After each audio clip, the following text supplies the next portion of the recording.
I remember the exact moment it cracked open, like a fault line spiderwebbing across polished concrete under the relentless buzz of fluorescent lights. It was phase one of what I'd later call the disentanglement. The coffee shop on Fifth, steam rising from my black Americano in lazy curls, the air thick with the bitter tang of over-roasted beans and the faint, cloying sweetness of someone's pumpkin spice betrayal. She sat across from me, Elena, her fingers drumming a staccato rhythm on the scarred wooden table, nails painted that aggressive crimson that always screamed performance more than passion. We'd been together 3 years, a tidy run of shared leases and synchronized schedules, but that afternoon, her words landed like a sudden squall. "It's not you," she said, eyes flicking to her phone. "Economical dialogue, right? The classic pivot. It's the spark, it's gone." I nodded, stirring my coffee once, twice. No splash of drama, just the slow grind of gears slipping in my chest, a mechanical process I'd analyzed 100 times in quieter moments. Spark. As if relationships were fireworks, not the steady hum of overlooked support. Late nights I'd covered her shifts at the bar, the way I'd mapped out her grad school applications like a logistics puzzle. Phase 1, transcripts. Phase 2, recommendations. But sure, spark. I stood up, paid the bill, walked out into the drizzle-slick streets, neon accents from a nearby bodega reflecting in puddles like fractured promises. That was the weary fondness phase, I suppose, still fond of the memories, the way she'd laugh at my dry asides about mutual friends' performative Instagram lives. "They're all actors in their own bad play," I'd say, and she'd snort, leaning into my shoulder. Fond until the fondness curdled. Flashback hits me now, unbidden, as I pace my apartment later that night. Montage style, us in the early days, tangled on thrift store sheets that smelled of lavender detergent and possibility. Her head on my chest, heartbeat sinking like a well-tuned engine.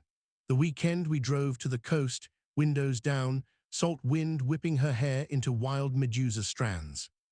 I fixed the flat tire while she snapped selfies against the crashing waves, me elbow-deep in lug nuts, her framing it just so for the gram. Performance, always the performance.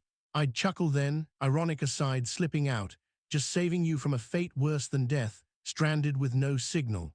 She'd kiss my grease-streaked cheek, and for a moment it felt real. But rewind further, to the overlooked support stacking up like unread emails.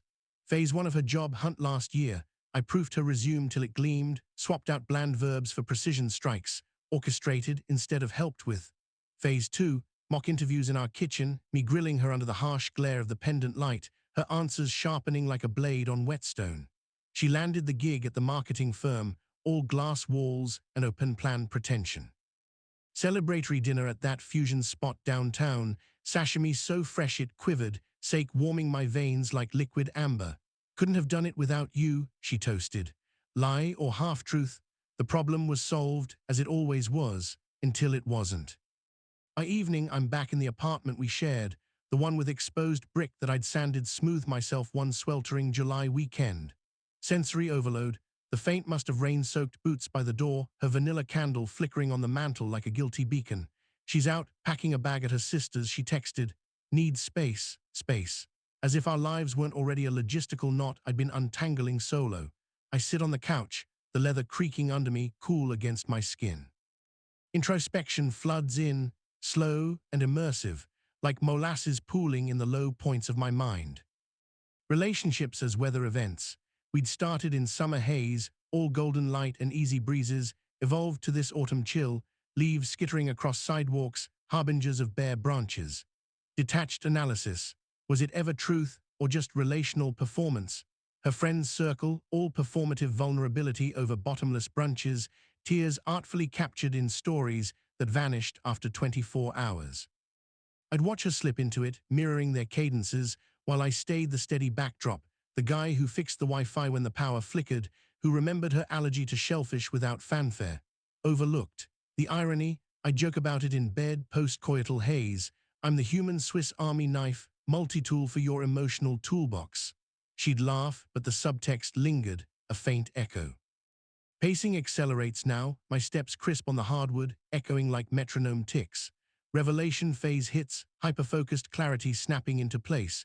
No more weary fondness. Cold clarity, this was never about spark.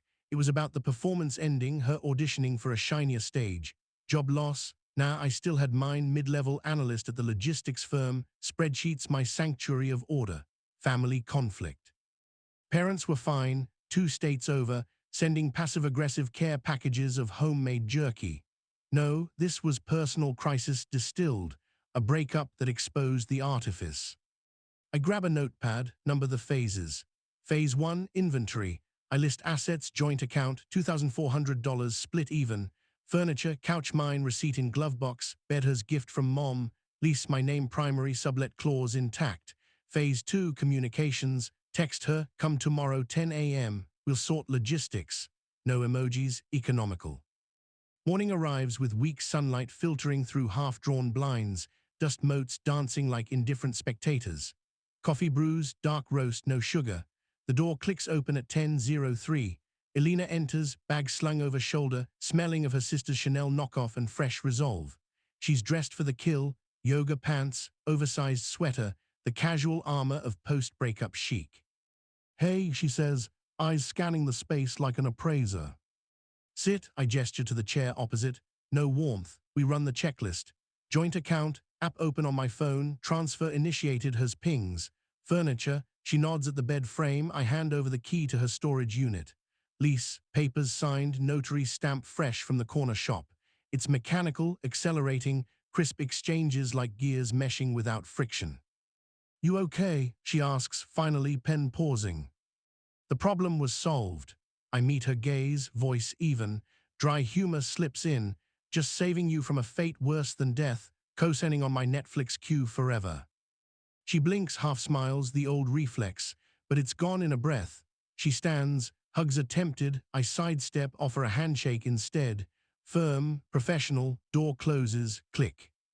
Afternoon blurs into action montage. Boxes taped, her perfumes decanted into a single tote, jasmine and musk ghosts exorcised. Donate pile grows, her forgotten scarf, that gaudy vase from her ex before me. Uber to storage, trunk heavy with disentangled life.